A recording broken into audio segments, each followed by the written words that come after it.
Hey folks, Dave Temple here. As you know, my podcast is all about talking to some of the best thriller writers in the world. But now, after nearly 2.5 years, I think it's time I toot my own horn. So with that, I'm offering my thriller, The Poser, for sale.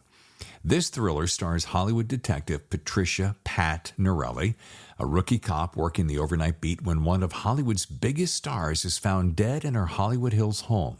The only problem, the star just won an Oscar and is found dead only hours later. Now, Pat sees this as a way to forge her own path and muscles her way into the case. Soon, she and partner Detective Stuart Brown find themselves deep inside a complex case with more questions than answers and a ghost of a killer. Now, this isn't my first self-published book, but it's the first one I'm very confident you're going to like. I'm pretty proud of it. And for the rest of this month, you can get the ebook for only $5.95 or the paperback for $13.95. Now, since I do this weekly podcast as a free service, perhaps you'd consider this a way to help out your fellow thriller author. Okay, here's the link, davidtemplebooks.com/books. Okay, there you'll see The Poser. Just click and you're on your way. Again, the link is davidtemplebooks.com/books. Otherwise, just head over to Amazon. Okay, thanks for your support, and now on with the show. Hello, I'm David Temple, and welcome to the 25th episode of The Thriller Zone. Man, I am super psyched to have the world-famous and widely known thriller writer and screenplay master Chris Hauty on the show today.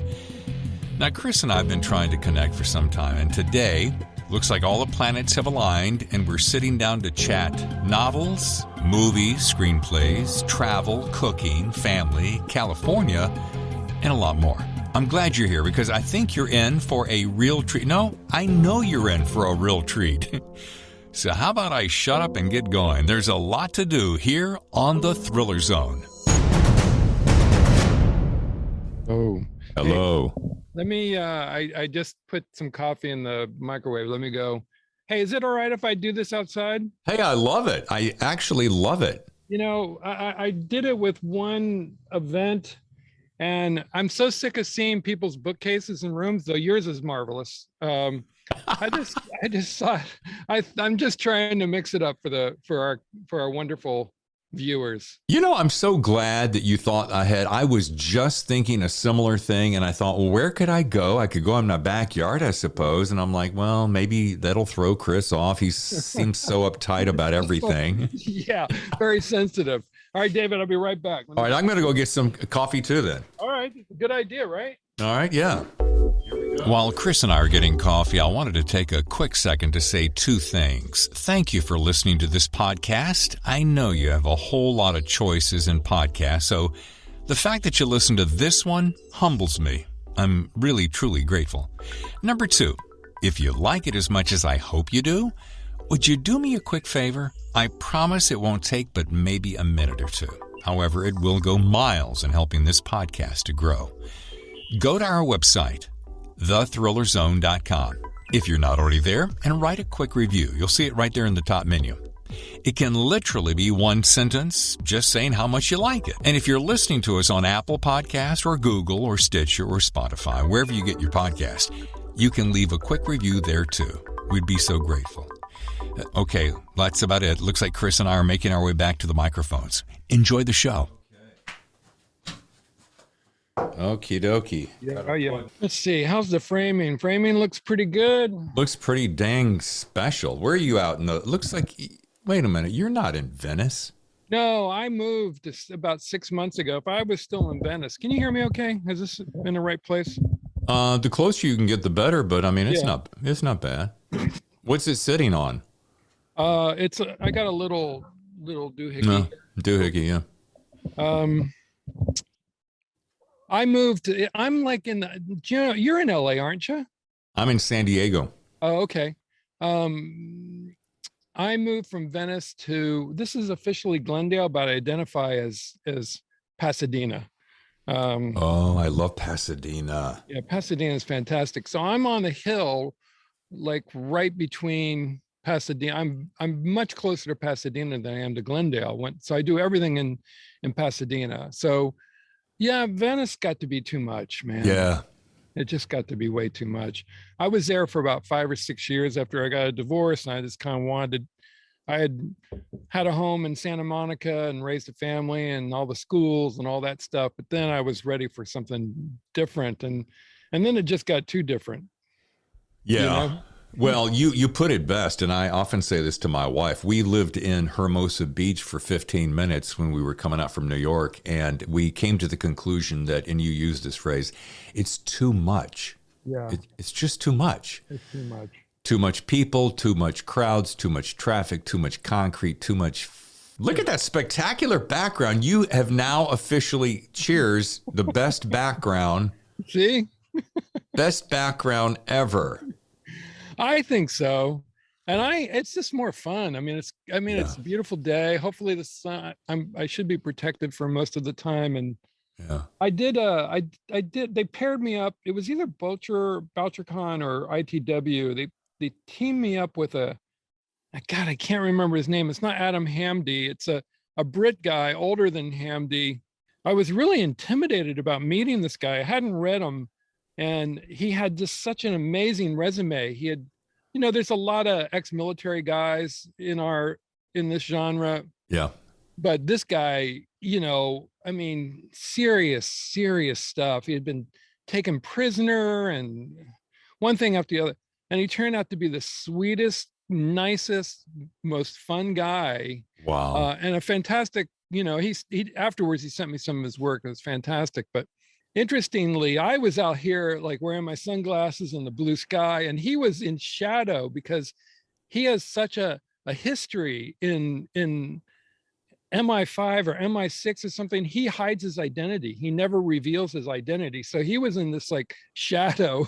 Wow. And then I was like, the nerd in Hollywood, out here he had been a consultant in Hollywood. He had done consultancy on one of my all-time great action sequences in Heat, the shootout in the street. Oh. He did consultancy on that. And I'm supposed to like talk about Hollywood to this guy. Best shootout ever, right? I mean, I just kind of like, a lot of times I find when I do things with authors, other like two tops with authors, I don't know. It's only been a few of them. He was such a sweet guy, but I'm not going to name names, but there is a guy whose name I do remember. I'm not going to mention it, but we're not recording now, right? Yes, we are. Oh, we are. Oh, sure. I take everything, dude. I'm old school. Okay.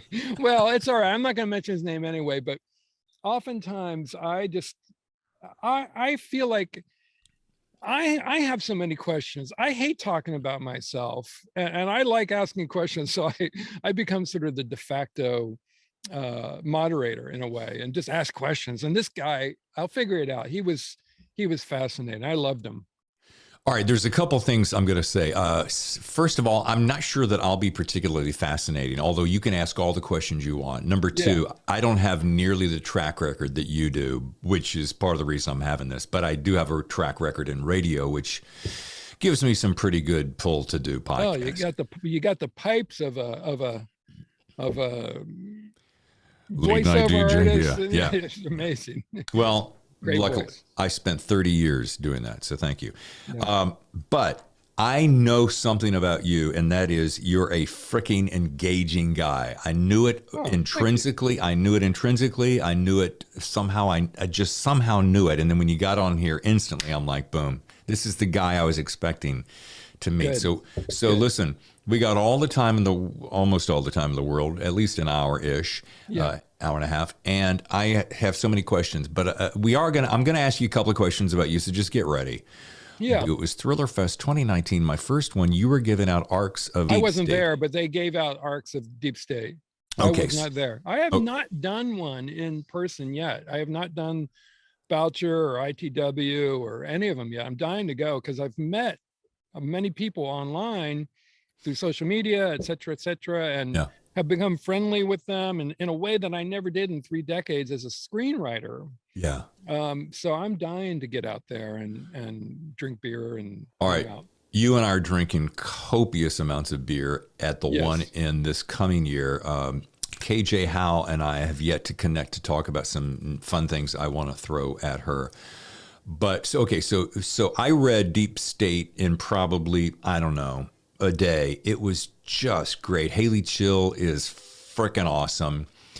I have not finished Savage Road. I've been just too many stacked, but I have read enough to get a really good sense of where she's going, and I want to talk about her. Let's talk about her as we slide in to talk about you. And so Savage Road, it's about cyber attacks, but since you're more intimately familiar, how about you give my audience kind of a description, inside scoop of that really, the tasty reasons they want to read that book and then get a copy today. Well, it's always difficult for me to talk about the books in their tastier aspects because so much of my work relies on twists. Right. And it's even hard to talk about Savage Road if people haven't read Deep State. So I'm always very guarded, and I'm always concerned that I'm not making it a very appetizing morsel of my descriptions, except to say that Savage Road definitely can operate as a standalone. You don't necessarily have to read them in order, though Okay. it helps immensely. And I just did my first in-person event in Indianapolis at the Carmel Library event, which was a lot of fun. And I was asked that a million times. They had well, probably not a million, perhaps dozens of times. It was a really great event. They had lots of people there, and they had both of my books for. All right, I lost you for just a quick But anyway, second. Savage Road. Yeah. Maybe the outside thing is. Maybe I need to get one of those boosters. Get a Though booster. It seems like I have enough bars there. But anyway, yeah, the way the book came about, you always need to find the big bad, right? I mean, Sure. what's the issue? What's the big issue? And so this is so long ago that I conceived this book. I feel like I'm talking about ancient history, but I just got on our good friend the internet and just what's the biggest threat facing America today, because my books are primarily domestic and not just set in the United States, but also in a loose way. And I've talked about this in the past. I'm interested in the ways that we can defeat ourselves, and the way that we, or people or institutions, etc., can undermine this wonderful experiment in democracy that we're all enjoying today. And so the thing that popped out was, and this really does feel like ancient history, but was, a cyber attack. Sure. And after I did my research, I read a stack of books and found as many articles online as I could about what exactly all of that entailed. I just had no idea at the time how fragile all of it was. Everything that we do, the way that you and I are talking, the way that I'm going to cook my lunch today, everything is connected. Everything is connected, and it's all vulnerable. And I guess the part that really jumped out at me the most was this idea that at the time, the idea that our government and military are essentially secure, but everything else, civilian and commercial, industrial, not protected, totally vulnerable. And also the fact that the cyber warfare is like a Cold War that's been going on for years. And we really led the way. We were the best at it for many years, but certain key players, China, Russia, North Korea, Iran, have caught up. And so all this stuff has been going on without us having any, except for a small number of people in Washington, that all these cyber landmines were being placed in our networks and industrial and commercial and business infrastructure, just waiting to be set off. And so after I finished all my research, I ran out and purchased a generator and 30 days of freeze-dried foods, because I wasn't much of a prepper, and I'm still not a prepper, but it seemed really careless not to do something. It's like living in beautiful Southern California. If you don't take some preparations for an earthquake that will come, you're just, you're not living smart, and you're not taking care of your loved ones. So anyway, with that material, I just set about creating a story for this big bad, the sense of like a continuation of Haley's Chill's story. And she's a very, for those who have not read any of the books,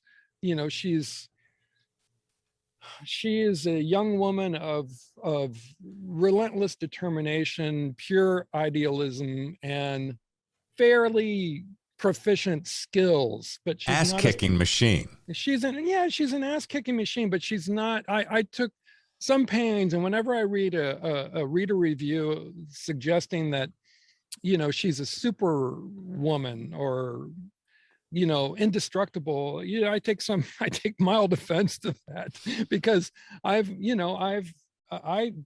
really wanted to create more of an every woman and every person. And you did it. Yeah, I think I did. I don't think you're reading it entirely carefully. I mean, that was necessary for her to be able to be a player in these scenarios that I create. It was necessary for her to have some well above average skills and stamina and knowledge of technique, and I give her one little teeny tiny, kind of special, it's not a power, but a gift, if you will, of memory, essentially just to have fun. I mean, at the end of the day, these things are supposed to be fun. Sure. The books, and my editor totally appreciates that fact, that, you're reading for entertainment, and that's what I hope to deliver. God, I lost my train of thought, David. Well, actually, you jumped ahead for me, because I was going to say, let's talk about Haley Chill, because I love this character. Because to your point, what I found so intriguing about her is that she feels like just a good Southern girl that came out of the mountains, and not a redneck per se, but had this ability to just think on her feet, smarter than your average bear. And she was it martial arts or some form, MMA? Well, no, she was, when we first meet her in Deep State, she's about to get into a boxing ring. So she's a boxer. Boxing. Okay. But I think she mixes it up. But the point being is that's something you don't see every single day, a gal who's a boxer. Right. And so the fact that she was able to stand up and defend herself rather strategically was very impressive. So I didn't see her as a superhero. I just saw her as a smart, gritty survivor. Good. And just takes that expertise and this fitness regimen to the next level. That's all. So that's why I dig her. And where did Chill come from? I mean, that's just too friggin' cool. Well, cool. It came from, putting together character names are sort of like putting together titles for your works. And I love it. Isn't it fun? It can be either really fun, sometimes very easy, and sometimes very difficult. I think, I don't want to date myself, though, it's kind of obvious in a video podcast, but I think it was sort of, partly wanting to find a cool name, and also, remembrance of a childhood crush on Haley Mills or something. So, wow, you are dating yourself. Yeah, a little bit. So that's where that came from. Yeah. Okay. Yeah. Okay. But I mean, to your point about her physical skills, I think what, I think what makes a character and a person, a real person, strongest is their belief system. Yeah. You know, that you can cut off a man's arm, but you can't, you can't take the ideas and values and ideals out of his head. And as long as you have those values and ideals to fuel your, your motivations, and the purer they are, the better. You create a formidable character. And so for me, that's, she has her flaws and very much human foibles that can undercut her progress through attaining, completing a mission or fulfilling her goals or whatever. But what the bedrock of her character is her belief in essentially the US Constitution and its value. But it's not just idealistic. It's something that's woven into who she is, which is another thing, that the reason I believe her, so that when she gets into Savage Road and she's working in and around the president, you are allowed to believe, well, of course she's snuggled up to that level of proximity to power because she has the goods to back it up. Yeah. She's not just somebody that's thrown into a situation like, wait a minute, you took a gal who, we'll make this up, in the cornfields, and she's thrown into the White House and she's hanging out with the president. Mm-hmm. But the way you do it makes it great sense. Right. You mean that's you're talking about one of those twists that will go unarticulated. That is one of those twists that will go unarticulated. Right. I will not. I am failing to articulate that de-articulation. All right, you just froze. So I either scared you or we just have an intermittent. Hopefully, the irony of the character in the books will be such that to be revealed. There we go. There you go. All right, I'm going to have you pick back up because I lost you. Let's do this because I'm fascinated by your background of screenplay writing. I do have a couple of credits here that you have. You've written several films: Sniper, Ultimate Kill, Never Back Down, Homeward Bound 2, Lost in San Francisco. Mm-hmm. 3 video credits: Sniper, Ghost Shooter, Never Back Down, No Surrender, and Never Back Down 2, The Beatdown. So looks like you've done a series. And my first question is, how long have you been working on screenplay writing, and is that what took you to LA? Because you're not an LA native, correct? No. Okay. No. I'm gonna rewind just a little further back. Sure.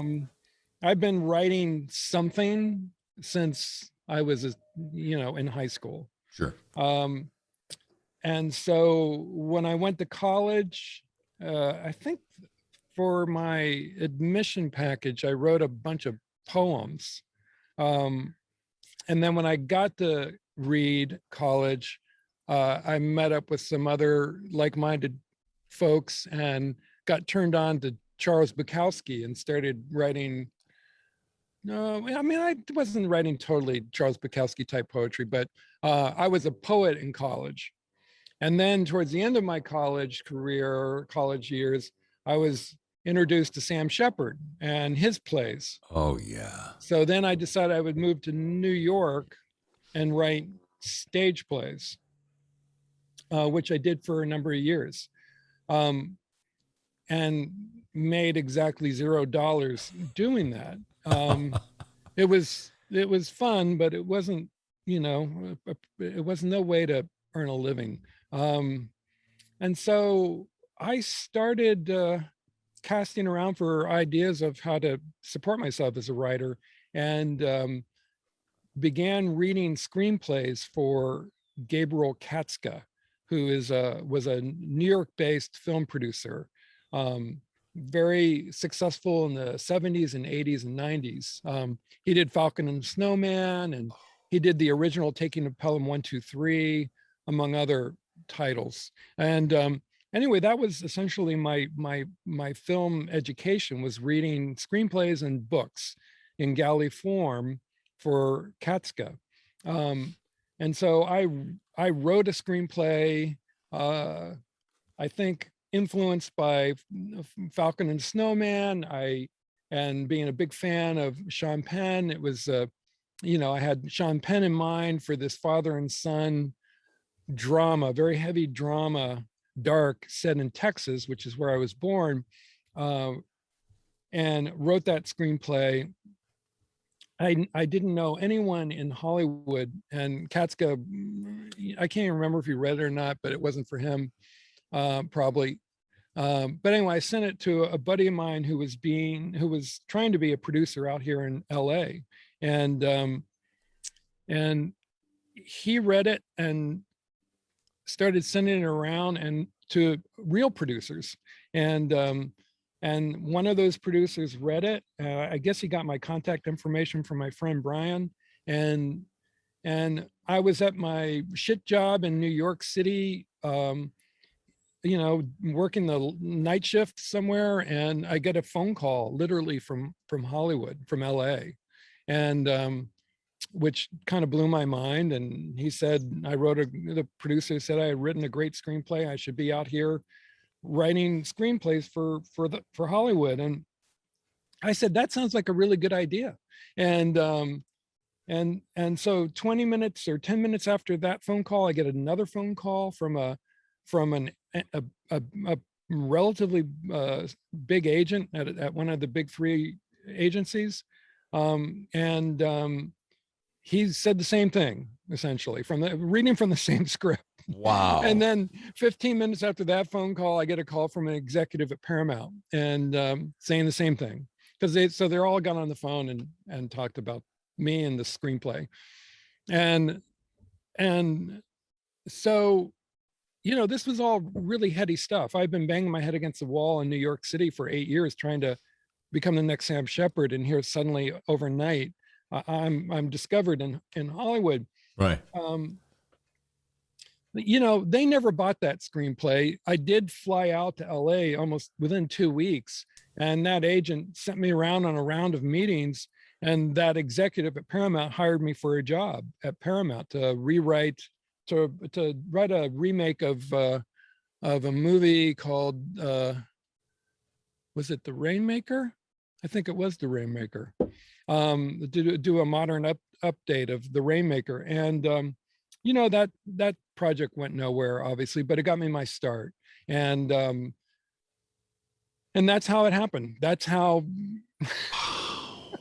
How that's 1 in a million chances of that happening. I know. I was very lucky. I mean, it was a lot of hard work. I always wrote. I was always writing, and I still do to this day. I still write almost every day, and it's kind of, frankly, that story repeated itself in how I transitioned from writing screenplays for 30 years to writing books. I've talked at some length about that transition in various interviews and podcasts and events and stuff, book events. But in short, it's been a really happy transition. I learned a lot as a screenwriter. The most substantial, most elemental thing I learned, I think, in making myself, have a reasonable acceptance in publishing, is to write in a way that engages your reader, because it's so difficult to get people to read in Hollywood. No one wants to read. I mean, another screenwriter, a successful screenwriter, wrote a screed called "No, I Don't Want to Read Your Screenplay." I mean, and that encapsulates, the way people feel about reading here. They hire people to do the reading for them and pay. That was my first job in Hollywood, for $25-$30 a screenplay. That's how little people want to read. So in order to get people to keep turning the pages, you have to really write prose and dialogue that every word counts, and it just has texture and interest, and the story moves and pops. And so I think I brought that with me, and that's how I wrote Deep State. Deep State was my first book, my first novel. And I hate to admit this, but I really didn't know what I was doing in terms of what was expected of me. And I think that helped because I just like did what I wanted to do because it seemed instinctively, it seemed right to me and fun and had a way of carrying a reader forward, because that's how I write. If I write and I'm like, just feel like I'm just typing, I know that it's time to step away from the computer and wait till you feel that excitement that you're translating onto the page. All right, well, let me ask you something here, because I have had people say of some of my work, not to make this about me, but to bounce back to you. They have said that some of my earlier work feels like it was a screenplay. And at first, I took that very personally as a negative. And then I found them saying, no, the reason I like that is because everything keeps moving forward and it's kind of sparse and it gives me enough information for atmosphere, but not too much to weigh it down. Yeah. And so there's a part of me that says, when I hear agents, because I've had agents do this before, they pick up an excerpt of my work and go, reads like a screenplay. And I go, wow, is that a bad thing? Should it be more prose and more literary and so forth? But I'm like, when the stuff that I read, I just finished reading William Boyle's Shoot the Moonlight Out, and that is written in such a way that you're just constantly flying through it. It's dialogue and inner dialogue. So I guess my question is, Chris, do you find yourself that having come from screenplay writing, well, evidently it's benefited you because you've banged out two books that are both very character-driven and action-driven, very little waste of anything, take out the words that don't drive the story forward. So to you, it's worked. And do you see that as being a negative when people go, oh, it feels kind of like a screenplay? Well, people say it in different ways. You're like, oh, you're thin, or oh, you're thin. It's like, so it's like some people say it as an indictment. And honestly, after 3 decades in Hollywood, you get a very thick hide. Yeah.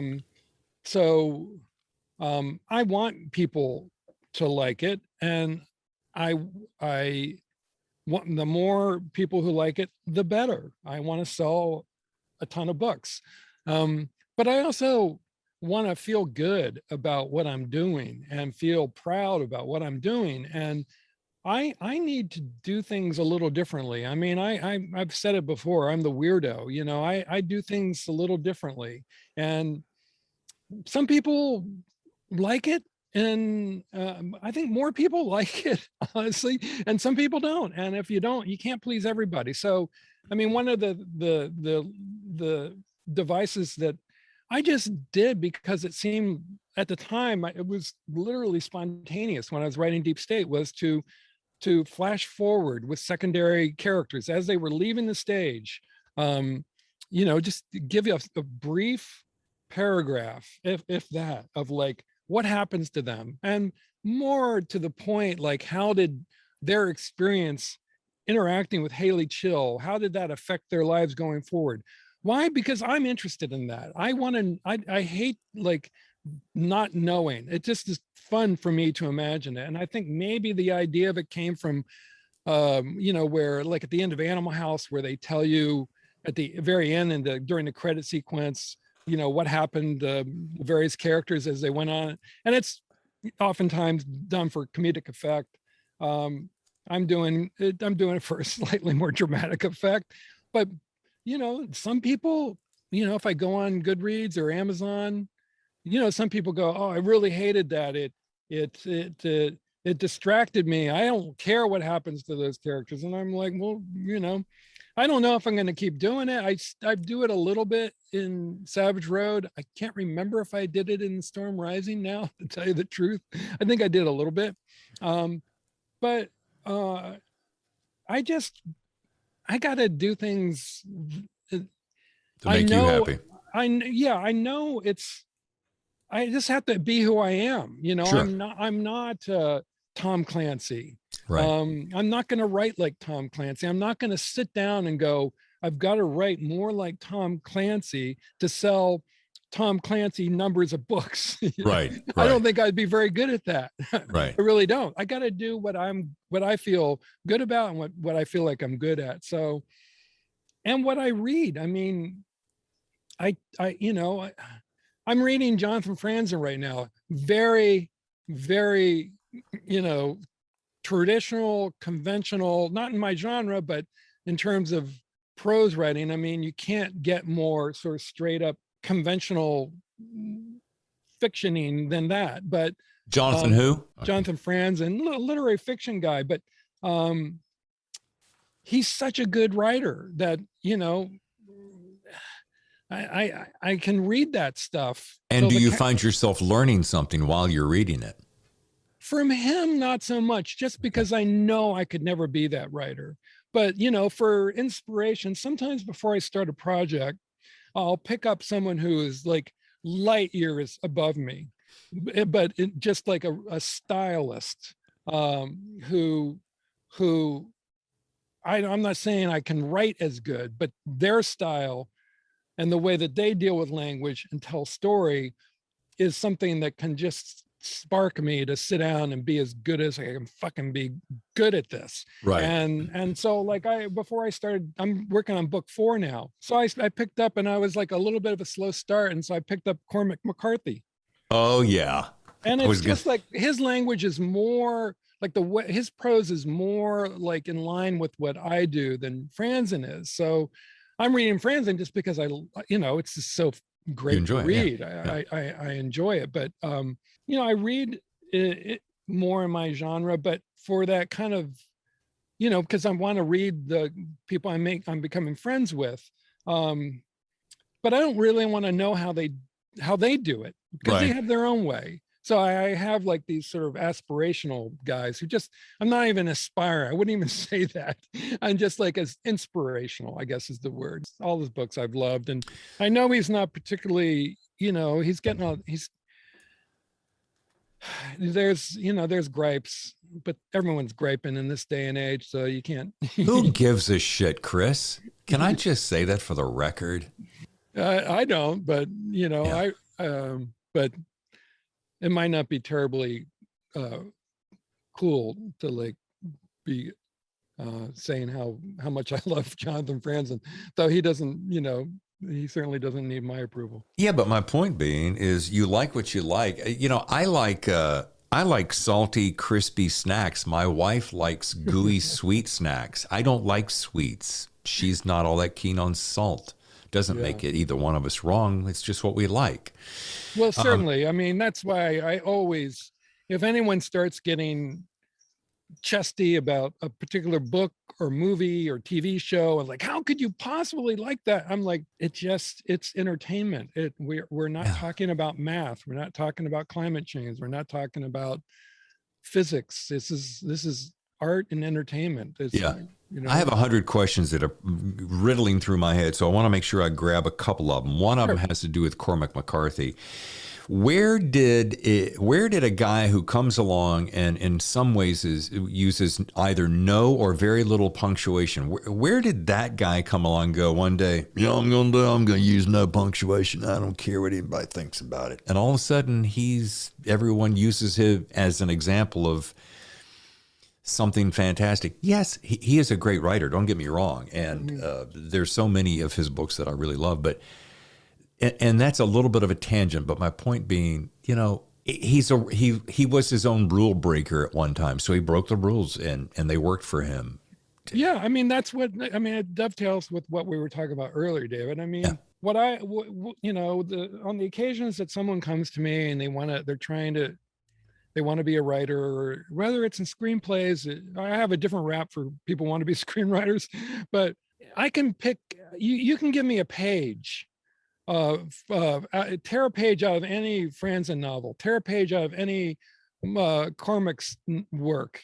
I'll be able to identify that without seeing a title page. I mean, for me to be interested and for me to be an engaged author, I need to know that I'm speaking with a voice.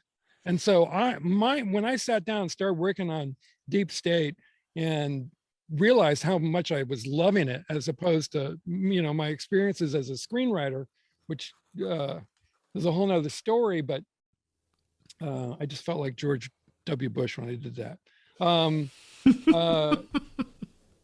I need to know that I'm writing with a voice, and I'm still working on it. I mean, it's developing. I mean, like I said, I just sat down on a whim and started writing Deep State, and now I'm on book 4, and in some ways book 2 was harder to write, Sure. because now there was stuff at stake, Expectations. I had to, I didn't want to be a one-hit wonder. Yeah. And I was more careful, I was like, it's like a baseball, it's like a hitter in baseball. It's like he starts to press, he's trying too hard. And so that took several more drafts. I had to go through that and kind of, massage it and loosen things up. But, and ultimately, I think it came out great, the second book. Just learned it got nominated for a Golden Poppy. Wow. Right? Right. Savage Road, Golden Poppy, distinguished California writers. And it's a big state, David. There's a lot of writers here. It's nearly its own nation. In high school, I was second in the state in butterfly, but that's Delaware. Delaware is a small state. That's saying very little. It's not the same as being the second state in California high school butterfly, but anyway, voice. So that's that in answer to your, I think it was a question about how Cormac, I mean,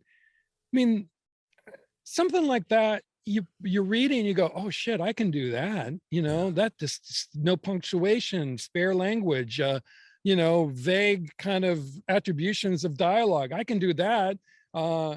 It's extremely hard to do well. And that guy, he's been at it a long time, a true author, that he's authors like that are inspirations to me. And Sure. When I pick up books and I don't feel that voice, it becomes difficult. It almost becomes a chore to read, especially if the pages aren't snapping, So, these are all just ideas. I'm going to insert something here, and I don't always do this. The show is also young enough that I just haven't done it before. I'm going to launch something in December where I'm going to start doing reviews as part of the adjunct to the rest of the show. But I'm going to do this with you because I know beyond a shadow of a doubt we're going to be in touch. There's a simpatico I feel with you for some reason. And so I'm going to recommend Shoot the Moonlight Out if you haven't read it yet with William Boyle, because I want to sit down with you later and talk about that book and how it affected you and if it affected you the same way it affected me. It's just a riveting book. I want to go back to something about screenplays because I'm secretly fascinated by it. I dabbled in screenplays, a few years back. I would write one after the other. Only one of them went anywhere, and it was my very first novel that I wrote when I very first self-published, and I turned it into a screenplay, and then I turned it into a film, and I actually sold the film to Netflix and Amazon. So I must have known something I was doing, and it's on Amazon and Netflix right now. But, no one ever said to me, or they did say, you're not really much of a screenplay writer. So to that point, I thought, you know what, screw you. It just isn't hitting you the right way. And I agree with you. You do. I did 3 tours of duty in Los Angeles, and you have to get to the point where you go, fuck off, because, you're going to do what you're going to do. So I think the fact that I was able to turn that into a screenplay and then a movie myself that I actually directed and raised the money for, I was just so determined. I was so Haley chilled, man, that I was going to do it my way. So all of that is a whole bunch of words, Chris, to say, do you agree? Do you feel like, sometimes when it's screenplay writing, you got to just barrel through. And if you have a yearning to write screenplays, and it's a tough business, I get it. And, you're condensing 300-400 pages to 120, and it's got to hit on every single solitary beat. but run and with reckless abandon. Wouldn't you agree? And just go after it. There's a lot in there, buddy. You got to chew on that a little bit. Well, no, it depends on what your ambitions are, you know, and so to say, I want to write a screenplay. I always, you know, if someone says that to me, I always ask them, well, for whom? You know, who? For the studios to write your indie? I mean, to get a job writing screenplays or TV shows for, so you can break it down in many different ways. So if you have a very personal story, I just got contacted. Someone emailed me from my website, my author website, and she was a librarian, I think, on the East Coast, and she had written a book.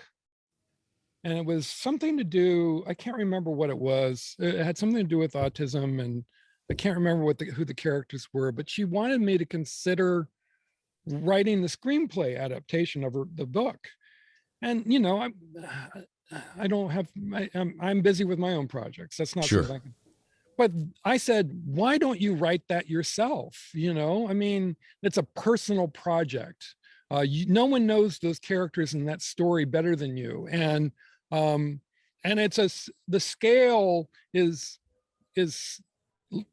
small enough that, you know, if it came out really good and then you gave it to a director who directs indies and you went around and got financing, years later, it might turn into a movie. And who knows, it might be an amazing movie that goes to Sundance. That's a totally different path from, I want to write the next Avengers movie, you know? Right. I don't even know how you do that, to tell you the truth. I mean, that path, I don't know how that happens, honestly. I mean, that is not my, that's not my type of movie, the superhero movies. So I don't know how those guys get those jobs. But I would say, if to write anything, you know, whether it's a screenplay or a novel or an opera or a book of poems, of course, write it, you know, because write it without expectations. That's what I always say. It's like, it's not the goal that you're doing this for, because it probably won't happen. You know, the movie won't get made. The book of poetry won't get published and win the Pulitzer. I went to New York and I spent 8 years trying to like become the next Sam Shepard. It never happened. Sam Shepard didn't need my, you know, like coexistence, you know, right. Fantastic man, fantastic playwright and actor and all those things. I really was sad to see him go, but he was a big influence. One thing leads to another as you're a writer. So it's a total cliche, a platitude. It's a combination of a cliche and a platitude, whatever that might be. But you write because you love to write. I have never had a day of writer's block in my life. And writing, you know, frankly, David, taking the morning away from my writing, I'm a little, because that's what I really love to do. That's what makes me feel fulfilled.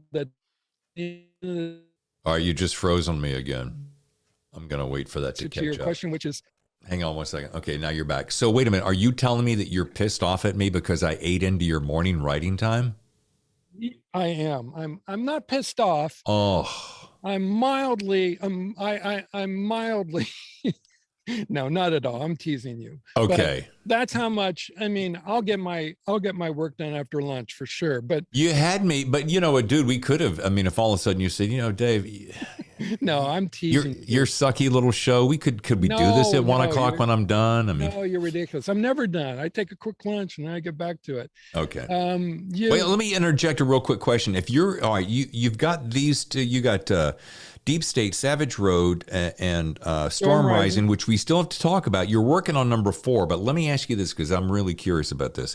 When you say you're writing every day, when you're writing, are you working on that 4th book, or do you, real important to me to know this, Do you have time for that book? And then you say, I'm going to use this. It's going to be completely ridiculous, but you'll get a kick out of it. But I want to secretly be a romance writer. So I'm working on this other romance on the side just to kind of test my abilities there. So are you working on multiple things, or are you just kind of knee deep in? No. I mean, I'm a bit of a dingbat, so I can't do that. I need to be, I'm immersed in book 4 right now. So that's why it's almost difficult for me to like, get back into Savage Road, or even Storm Rising, which, I mean, I finished really the brunt of the work, I guess probably at the beginning of this year, and then the slow build to start writing book 4. Have I talked about the title? I don't think I've even. No. What am I writing? I'm not going to say it. What is it? I'm not going to say it. It's just between you. I'll hit pause. I'm hitting pause right now, Enrico. All right, go ahead and tell it to me. I'm not talking. We can only talk about the upcoming book. I'm not talking about book 4. Book 4. I'm not working on book 4. I'm going to go down the hill and golf this afternoon, David. Are you really? Yeah. No. Do you like to golf? I used to like to golf, but then my lower back decided that it didn't want me to golf anymore. So if I came up and we went up to, there's a great little goat track up in Altadena way that we could. You could probably coax me out, but I would hack my way. It would be an ugly scene. I swim. Like this morning I was at Rose Bowl Aquatic Center swimming. Oh, wow. So that's a kinder, gentler form of exercise. But hey, do you ever go up to the antique show is it Sunday? Is it still Sundays? And is Rose it Bowl flea market? Yeah, flea market. Yeah. You ever go up there? Nah. Not a flea market guy? No, not a flea market guy. But I'll be working on the manuscript for book 4. But the production of book 3 is ongoing. I mean, we're just wrapping up. The arcs for Storm Rising will be arriving here any day now. So, and that's an ongoing process of, reviewing edits and reviewing copy edits and making changes. So, and you do have my address, right? So that you can send me an arc of that book so I can read that. You'll send me. I'll definitely get you an arc. I'll definitely get you the arc. I'm very excited about Storm Rising.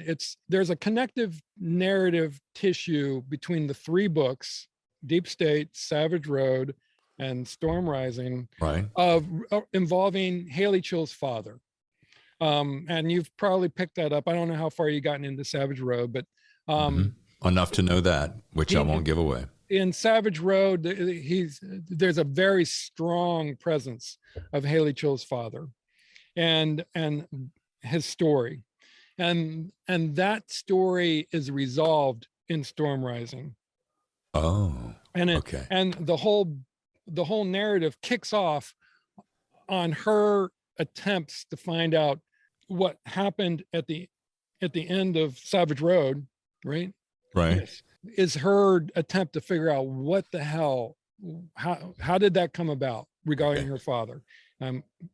Obviously being very vague here. Yeah. And that pursuit dovetails, and I'm using that word for the second time, sorry folks, dovetails with a much bigger, the big bad of book 3 is quite big in scale. It's the biggest it's the biggest bad of all 3 books, and it's something it's weird. I was looking for so we're talking about Storm Rising now. Again, when trying to figure out what the hell you're going to write about, what is this book going to be about, on the macro scale. Mm-hmm. I think I had seen an article about issues of white supremacists in the military, and I found a smattering of articles about it. It wasn't like, it didn't strike me like that this was not a big issue, but for me it seemed like an interesting issue, just fraught with dramatic potential, because the military, I don't have experience in the military. My dad was in the military, but it's its own subculture. And so I looked into it and started to build out the story around it. And then while I'm writing it, the issue becomes a much bigger issue in the media. And, plenty of people will dispute the fact that there is any issue or problem of white supremacy in the military, in the US military. Things as they developed in the news since writing that book, it's just it's become something of interest for me. Could you be any more vague, please? Yeah, No. I really can't. I don't think I can. Side note, I love the cover of Storm Rising. It's not on your website yet, I noticed. Yeah, I need to work on that. Yeah, could you work on that? Because I really want to see. It's such a sexy beast of a cover. I'm super excited about the cover. So like it. I love that cover. I think get on that, would you? I'm going to get on that. It's Chris? it's weird. That book doesn't come out till May. And so the books came out in January. So now I have much more time. It created a bigger time between the two books. The one that, Savage Road was released in January 21. This book's not come out in May 22. So I just haven't gotten around to updating the website to reflect the release of the book. But let's talk about that though. Here's the question. Do you find it beneficial or non-beneficial to be talking about it today? This is the end of October. It doesn't come out for another 5, 6, 7 months. Is it 7 months? November? Yeah, 7 months, six and a half months. Yeah. I did that off the top of my head. I didn't even use my fingers. Thank you, Rain Man. Thank you. So my question, I'm happy to talk about it now because I like you and I like your writing and I want to talk about it. However, I want to read it first so I can get really super geeked. So I guess what I'm really kind of getting at is you want an arc. Well, no. We're going to get that. We're going to have to come back around, I don't know, April, May before it drops, right? Yeah, I'll definitely come back. Okay. So we'll just do the show from the golf course, maybe, or your vineyard there? It's right down the hill. Okay, gotcha. It's right down the hill. It's right there. That's I'm sure we can drop in and play 18. Yeah. Play 9. Hey, listen, I'll be I always look at it this way. You can play 9, not feel very hurt at the end of it, lower back. I get that. Right.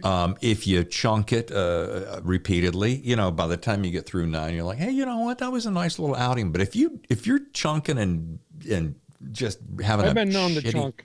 Yeah, if you're having a shitty day for 18, yeah, that's terrible. That's not pretty. It's not. Nobody wins, Chris. Nobody. How wins. often do you get out? Are you a player? I do like to play. Here's an odd thing. I'm either in here doing podcasts or writing, and I've got one of the most gorgeous courses right up the hill, Encinitas, right up at the top of the hill, and I don't have anybody to play with. So, I go do pickups or something, or, if you came down, we could do it. But yeah. Well, when the book finally comes out, I'll do events down there. I go to Warwick's. So yeah, maybe I'll build in a little quick 9 or something. I think that would be delightful. I want to be sure that I don't eat up all your time. We've covered Deep State, Savage Road. We've talked about as much about Storm Rising as we can. We're going to get that up on the website. We're going to read the arc. I'm so excited about number 4, which is being called Unnamed. 4 is going to be amazing. It's so amazing. It's going to be amazing. Tell me why is it going to be amazing, Chris? Well, because it's not set. Okay, I can talk a little bit about it. Okay. Because we're friends. It's set in Hawaii. Okay. Which is totally weird. I think putting Haley Chill in Hawaii is such a freak out. So that's going to be fun.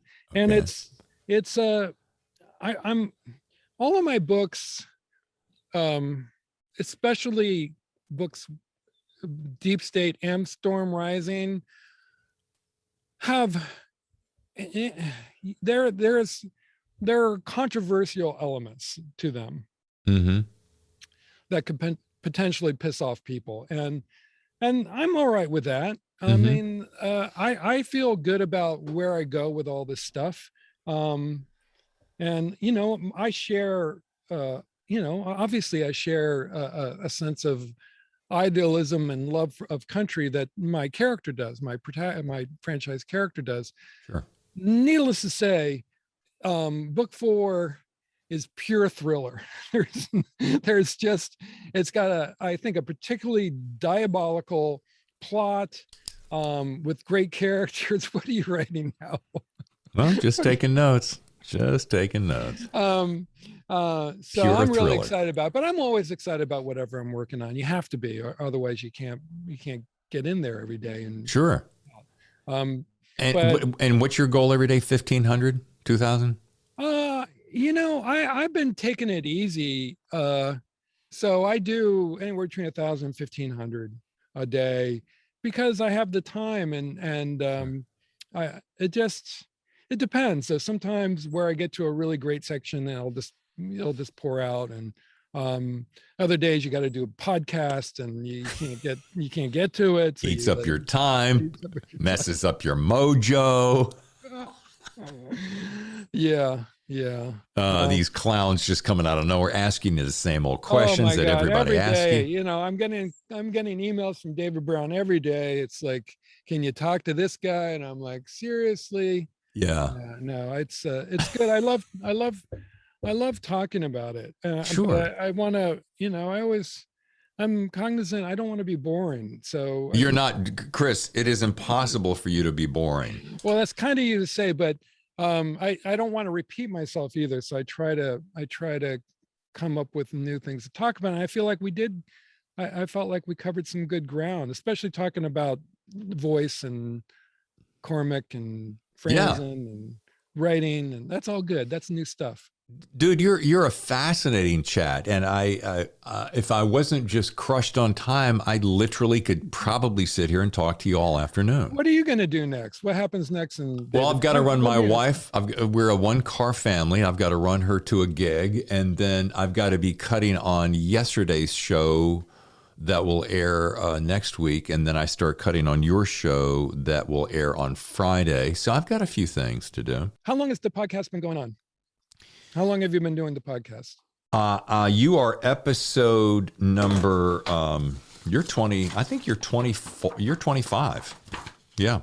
You're episode 25. So 25 weeks. Wow. Wait. Who was number one? May Cobb. Who was your first guest? May Cobb. And that was in June. So it's really I just started it, dude. And I'm booked now through January, halfway through January. One a week. Actually, I'm going to do a little something. And this is the first time I've announced it. So I'm announcing it on the Chris Hauty show. I'm doing 2 episodes a week for the month of November. Because there's just so many people to get to? So many people to get to. I've just had an influx of great people wanting to be on the show. And it's my way of having Thanksgiving. I'm giving back, Chris. That's good. Yeah. This is a great community. I've said this stupidly a million times, but I'm so, can you hear me? I'm getting that message again. I'm just so happy. I'm just like dumb with happiness of being part of this community. It's amazing. People are so supportive, and I'm just like the guy who's been released from his 3-decade-long captivity in someone's mansion in the Hollywood Hills, and where I've been like pounding out screenplays for it's just so great. Everything about it is great. And I love the fact that writers like you and the crew review guys and the Ryan Stacks and everyone all are doing these podcasts to just talk. Well, we just love the art form. I love podcasting because my first career, I think you knew this about me, was radio. So I did in all the major markets. And I did that for 25 years, took 20 years off to do other things, and now I'm coming back around and I'm going to do the next 20 doing podcasts because, as I said to someone recently, I don't remember who it was, the best thing about podcast is it's international radio. We've got some of the, I'm reaching people all around the world. Yeah.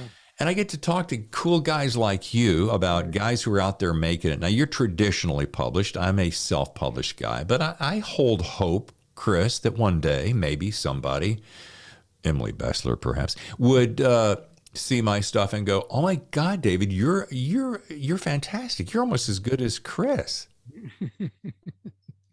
Well, I want to read your stuff. Okay. So, we'll do an exchange via mail or something. I will do that. Yeah. I'll send you the ARC when it gets here, or have David send you one. And I'll be very intimidated, Chris, though, because you're a real writer, and I'm hacking at it. So maybe you'll like my stuff. I don't know. I mean, the marketplace, it's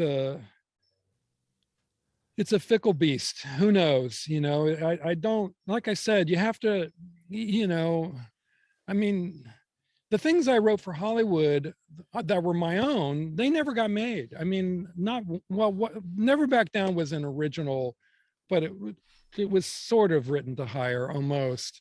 But the ones that were like sort of the things that really just sprung out, I mean, they didn't get made. But thankfully, when you do something like that in Hollywood, you write something that like, not in a million years we're going to fucking make this movie, but will you write our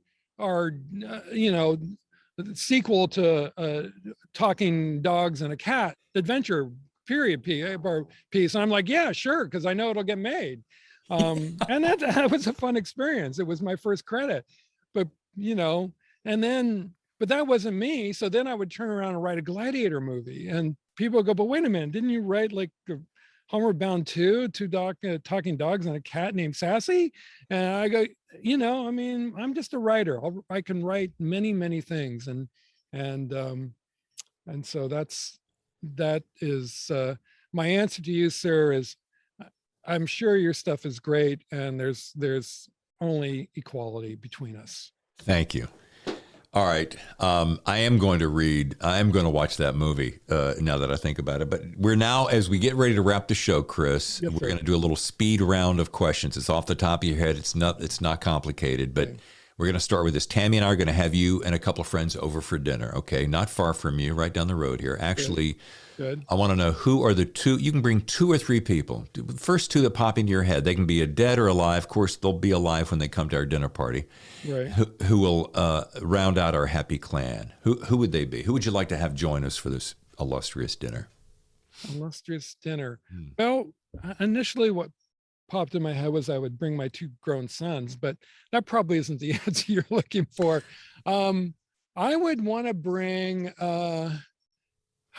bring Abraham Lincoln and Muhammad Ali. I think that would be fucking blast. That would be a fun dinner. I don't know Tammy, but I'm sure she would fit right in. But she's delightful. She's the best thing that's ever happened to me. It's funny. That's the first Abraham Lincoln, I believe, but it's the second Muhammad Ali. Oh, really? I like that. You imagine those 2 guys like tag teaming and just sort of like going back and forth with it? Yeah, see, one of the reasons I ask these questions is because I love to get inside the head of the reader to find out, why would you pick them, and it's great food for thought. All right. By the way, you're going to bring a covered dish with you. I know you like to travel, which we didn't even talk about yet, but I know you're a bit of a cook. So what would you bring as your covered dish, as we say in the South, and or a beverage? Just while I'm thinking about it. I make a pretty damn good pot of black beans. Oh, I would bring the black beans. Ham hock in there? No, I just some onions. No, it's just they're tasty. They're good. No ham. Okay. I'm not a vegetarian or anything, but yeah, I don't do that. So some not baked beans, some black beans, and I'd probably bring a decent bottle of tequila. Oh, you're a tequila fan. Yeah. Yeah, my wife loves tequila. Now, it brings out the beast in me. So I think Abe and Ali are going to really see another side of David. Yeah, I would love to pour. I would love to pour for those guys. That would be fun. Yeah. All right. Here, you've just gotten a great big fat check, Chris, and you're told to go disappear somewhere to chill in solitude. Just it could be a mountain cabin, it could be a beach, it could be French Riviera, Italy. Where would you be going, and what books would you take with you? Now, it's only going to be, let's make it 2 books, easy. So where are you going? 2 books, and what music will you listen to while you're in this secluded, we'll call it a month or so of your chill time? That was like a multi-pronged question there. It is. Is it complicated? Asking favorite place, favorite books, and favorite music. Yeah. So we'll go with favorite place. Just pick one. Well, I'm going to go with, I mean, I've been to certain places that I really, really adore, but I think my new edict is to discover new places. Okay. So lately I've been having hankering for, I was, like I said, I was just in Hawaii to research book 4. Doing research, right? I know, I say that. Right. People always give me a hard time about it, but David, I really was doing research in Hawaii. I was working hard. But I'm not dumb, It's like, I'm going to Greece. Perfect. A Greek island. I don't know which one. Okay. Books. I think I just been reading about Celine, Ferdinand Celine. Do you know that? I think Ulysses S. Grant was apparently a great writer. I would probably bring his stuff because I want to see what made Grant such a great writer. He wrote about his war, his campaigns. Sure. And then music. I listen to a lot of kind of, I don't even know the names of these groups or artists. It's just mixes on that Spotify has figured out what I like to listen to. Right. But I guess I would probably, considering where I'm at, I think I would bring some good, jazz. Like, it seems a little cliched, but I just think given that scenario, like Miles or Coltrane. Oh yeah. And that sort of, a nice small house on a cliff overlooking the GNC, and reading Grant and listening to, some kind of blue. Yeah. Okay. Last question, Chris Hauty. What's the one thing you cannot live without? Well, my boys. Okay. Yeah. My 2 sons. Fair enough. Where are they now? They're local. Okay. One is in med school, 3rd year med school, and he's nearby. He's doing his rotations now, 3rd year, so he's all around here. He's actually working in Lancaster in the prison right now. I can't wait to get the debrief on that. But and then my older son is just down the road here in Echo Park, and a musician. So yeah, I mean, my sons couldn't live without. That's awesome. Hey, speaking of prison, and this spurred a question. If I was going to send you a book, and I'm only going to have an opportunity to send you one because you're a busy guy, would you rather read about a female ass-kicking private detective in Hollywood, or a book about, it centers around a master chef in San Francisco, but the antagonist is a prison warden who has a very dark obsession? B. If you like Silence of the Lambs, you'll like the book Devour. Yeah, that sounds great. All right, that's what I'm going to send That's you. a great title, too. Thank you. I think you might like this. Chris, I cannot tell you, and I'm not a man of hyperbole, how much I thoroughly enjoyed this. Good. I had a really good time, too. It was a lot of fun, David. I appreciate it. Let's do it again right before Storm Rising in April. Would that be too soon? No, that'll be great. And then another time right before the next book, which is called Storm Rising. No, the one after that. Oh, I'm not telling you. But I will tell you this. I'm going to give you a little nugget. Yeah. I will give you a nugget. And I am sworn to secrecy. Okay. But I can hint. And I'm always hinting. I can't really talk about I feel bad. Like I can't talk about my books enough in detail because I don't want to give stuff away. Sure. But I will say this, David Temple.